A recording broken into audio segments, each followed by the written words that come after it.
Hello and welcome. So today I'm going to tell you everything you need to know before you leave for a Carnival cruise. So the very first thing you need to do is make sure you create an account online and you check in. So there's going to be a checklist that you have to complete. You may have to take pictures of your passport or your birth certificates and scan those documents in. They ask you a bunch of questions. So make sure you complete all of those steps before you board. Um, Secondly, make sure you print all the documentation because when you get to the port to board, they're going to ask you for the printed copy of that information. One time I made the mistake of just downloading it on my phone into my Google, what is it called? The Google Wallet.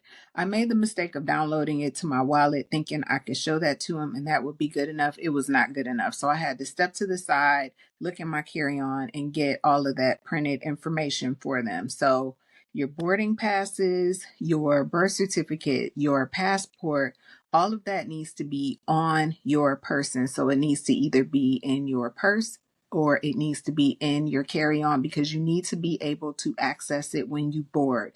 If you accidentally check those documents at the port, you may not be able to get on the ship. So make sure you put these things to the side that I'm telling you about. So take that documentation, print it off.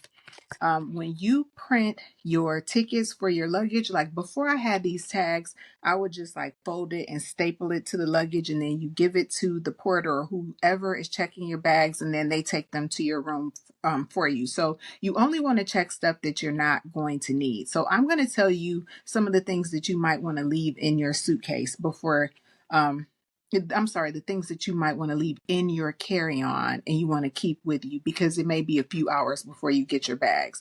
But this is a tag. You can buy a pack of these tags from Amazon and then you can just fold your tickets and put it on there just like you would when you're flying. So that is what I use for my luggage tag. So print all of that stuff. I just print a couple copies of everything and keep it on me just in case. Also, you are able to bring on one 12-pack of soda or water per person, and it must be cans. One 12-pack per person, one bottle of wine per person. Just my little soapbox, because I always wait until the last minute to determine whether or not I'm going to do a drink package. If you are doing an alcohol package, all of the adults who are over 21 have to purchase that alcohol package. That's not the case with the drink package. So what I will do sometimes is I'll purchase the drink package for myself and a soda package for my son. So the drink package alone without the alcohol will allow you to get virgin drinks. It'll allow you to get coffee, smoothies, sodas. You can just stop at any bar and get cans of soda as often as you need them. You have to wait 10 minutes before you can get the next drink. Hint, hint. So if you're with someone and you want to get them a drink, you just have to wait 10 minutes. So you can get yourself a drink, wait 10 minutes and get somebody else a drink. So do with that information whatever you must. Once you are on the ship, make sure you download the Carnival app first and foremost. Before you disconnect from all things, make sure you have that Carnival app.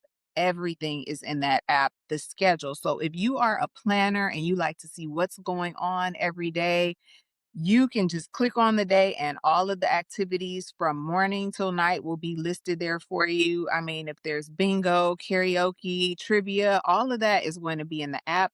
All of the restaurants are in the app. The dining in the dining room is in the app. Everything imaginable is in there, including a little messaging section. So if you plan to disconnect completely from everybody while you're on the cruise, I think you can pay $5 per person to message other people. And it is important that you have a way to get in contact with people you're traveling with, because when you're on a cruise, you can easily lose track of everybody that you're with as soon as they leave the cabin. So if you're all staying in the same room and then somebody starts to leave and then you don't have any way of being able to contact people, unless you have a designated time that everybody's going to meet every day, you cannot see the people that you're traveling with all day. So keep that in mind also. This is something that I just like to know for my own knowledge. I have gone on the ship, put our phones in airplane mode, and just kept them there for the entire duration of the trip. This means that you can't connect with anybody unless you can do it from Wi-Fi and you purchase the Wi-Fi on the ship. So I will do that sometimes. I will purchase the Wi-Fi package because they do have programming on the TVs, and I am truly there to relax. So I could be in the cabin watching movies sometimes, but the programming is limited. So I like to have access to the internet so I can stream, and I might want to access social media. So if you are not doing that, again, you won't be able to connect with anybody. Make sure you put your phone in airplane mode unless you've already figured out what the fees are from your carrier. So I can tell you that I have AT&T, and T, and I believe that they have a list of ships that are covered. And I believe it's like $20 per day if you want to use your cellular device while you're on the cruise. And then it may be $12 once you're in port in certain countries. So same thing, there's a list of countries that are covered. And then when you turn your phone on, you'll see that it's like, oh, congratulations, you have this. You can use your phone unlimited for $12 a day. In either way it goes, if you're going on a 4 or 5, 7-day cruise and you leave that phone on the whole time, it's still going to be a lot of money when you get back. So make sure you figure that out before you go. Um, Getting back to that Carnival app, make sure you're there in the app. That is where your muster station is going to be. So, the muster station is essentially the place that you'll go on the ship in the event of an emergency. Everybody must check in at their muster station before the ship will even set sail. So, what we normally do is if the cabins aren't ready, we take those same bags, we get them back on the elevator, go back to that muster station. What they'll do is they'll take that same card from you and then they'll scan it to show that you've checked in at that muster station. Um, yeah, you just have to do it. They'll start paging you across the ship if you haven't done it. So be prepared to do that. Once you get on and you get yourself settled, you clean everything up. If you're able to drop your bags off, then you can start to explore the ship, see what you can eat, things of that nature. So, that's what you do as soon as you get on the ship. Dining, because there's never a time that I haven't been hungry immediately after getting on the ship. You usually will have to go somewhere, like there are common areas where you can go and grab food that are free, like Guy's Burgers will be free. There's a bunch of free restaurants that are on the ship. They usually have pizza that you can get for free. So you can find those designated areas on the ship to get yourself something to eat as soon as you get on. The other places that you pay for need to be booked in advance. I know some of the older ships don't have the teppanyaki grill, but if you like hibachi style dining, make sure you check out Bonsai or whatever their Asian grill is. Whatever cruise we go on, we usually do Bonsai and we do lunch because lunch will usually be like either 29 or 39.99 per person versus the 49 or 59 that you'll pay for dinner. But it's my favorite hibachi dining experience. So make sure you do that. Additionally, if I book your cruise for you on Carnival, I almost always select my time dining. So if I didn't select my time dining by chance, and then there's a specific dining time selected, that means that you have to report to the same dining room every evening at that designated time, and you'll be assigned to the same table, and you will likely have the same wait staff every night.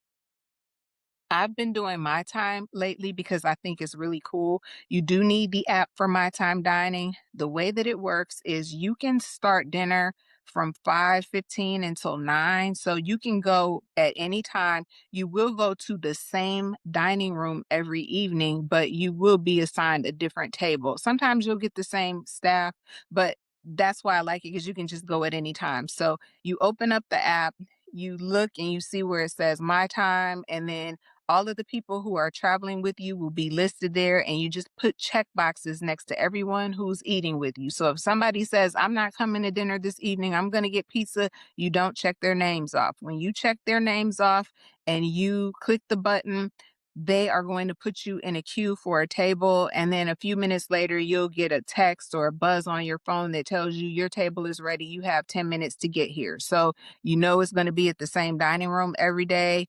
If you have a designated time, like I know when I'm traveling with my family, we'll usually say we're going to eat at 5:30 together, no matter where we are on the ship. And then one person will check everybody in, and then you'll get the alert on your phone and you show up in the dining room. So that is a feature that I think is really cool. On the last cruise, I discovered express dining, and express dining was a little bit different because my time dining and the regular dining time, you'll see one menu that has all of the different stuff that they serve every day, but there's usually a standard menu like that you can get every single day. Like you can get grilled salmon or baked chicken. There's like some staple items that you can get every day. So if you don't like what's being served, you can ask for some of those items. On that standard list. If you do the express dining, you don't have access to that specialized list. So on the days that I did express dining, I made sure that it was food that I liked for that day, because express dining, they get you seated a little bit faster. They may tell you to come to like the dining room above or below the floor that you're normally assigned. There's a couple other nuances. I know that we couldn't get whatever drinks we want. So sometimes they'll let you get soda in my time or standard dining if you don't have a soda package. But if you do express, you have to get the tea or the lemonade and water. You don't get anything outside of that unless you're willing to pay for it. So if you decide that you didn't get a soda package or a beverage package and you want a drink, you'll just need your sale and sign card, and whoever will look at it and then they'll bill it to your card. So whatever credit card that you connect to that sale and sign card is being swiped while you're on that ship. Again, I want to reiterate the sale and sign card that's at the top of your door. You need it every time you leave your cabin because this is how you get into the door. So you look at that room number, you see that envelope, you get it off, you get that card out of there, you swipe it. That's how you get in and out of your room, just like a hotel. So, additionally, at the bars, at the restaurants, even your kids, they can use their sale and sign card and they can charge stuff, and it's going to go to whatever account is connected to that card for everybody in your cabin. So keep that in mind, but you need it with you for everything. And some people will say that you don't need cash when you're on the ship. I don't believe in that. I have to have cash at all times. So I like to have small bills. So I like to have ones and fives and tens. And when I go to the bar, even if I have a drink package that I've paid for, I usually like to tip at least $1. Normally I'll give $2 or $3. So here is what I'll do. Like let's say I order an alcoholic beverage and I have I'm able to get it free for whatever reason. I get that alcoholic beverage. I take a sip of it. If it's delicious, I try and remember the person that made it, and then I may give them $5. And they're going to remember if you give them $5. And then every time you come to that bar, when there's 20, 30, 40 people around, they're going to see you and they're going to want that $5. So they'll come to you. So I kind of make it a point that whatever money I bring, it's just money that I usually tip those people every time. One, two, three, $5 every time. And then if I win big in the casino at the end, I might give them a 20 the last evening and then they'll keep the drinks flowing. But that's something that I like to do because it can be very chaotic at the bars when you're trying to get a drink. That's just me. That's just how I roll. So keep that in mind. Things that people forget: comfortable shoes. If you're a sandal person or a flip-flop person, get the most comfortable pair and make sure they are in that carry-on bag. Or if you're a sneaker person, make sure they're in that carry-on bag. For me, I am cold. So when I'm flying, I almost always wear jeans and I have a jacket on. But when I arrive in Florida, get on into the bathroom on the ship if my room isn't ready, and then I'll change into shorts. And if I have sneakers on, I'll change into sandals, because you never know how much walking. Well, you're going to be doing a lot of walking, okay? Unless you're in a motorized scooter or a wheelchair, you can be prepared to get your steps in daily on that ship because you will be doing a lot of walking. So make sure you do not forget comfortable shoes. If you're a water person, then you might want to also use refillable water bottles, For me, if I'm going to use a refillable bottle, it is going to need to be a filtered water bottle because I don't know where that water is coming from. I- Honestly, I'll just drink bottled water usually, but bring a refillable water bottle if you are a person who needs to have water at all times. Because if you don't have a beverage package, you're going to be paying for bottles of water. So keep that in mind. Your sunscreen, you're gonna want to need that. It's hot every day, unless you're probably going to Alaska, but keep that in mind and on your person. And like I said, these lanyards that I told you about, I find these on Amazon and I have like this, I think I have 20 of them. So like if I forget them, I'll just pull another new one out. This one, and again, it was a pack where it was a bunch of them. And yeah, make sure you have those. Otherwise, you'll need to put that card in your pocket or something like that. Final tip, don't try and do everything. Just enjoy. The most important things that you can remember is that you need to be on time because they will leave you. They will leave you at the port. So whatever ship time shows in that app, you may want to set your phone to ship time so you don't miss anything.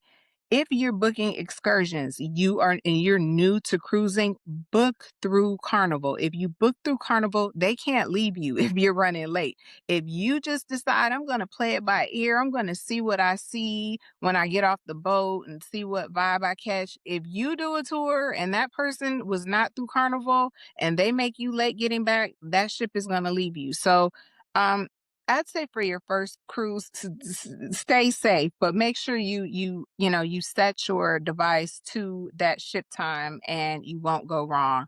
And of course, the documents. Make sure you just keep the documents on your person so you can access them. The process is really easy. Make sure you read over everything so there's nothing you don't miss. But enjoy yourself, and I will try and add some more videos to answer some of the questions that you might have. I'm also going to do the little dividers for these so you don't have to watch the whole video if you happen to miss something. But enjoy, and if there's anything I forgot, please comment it below and I will add a video about it as well. So thank you for watching.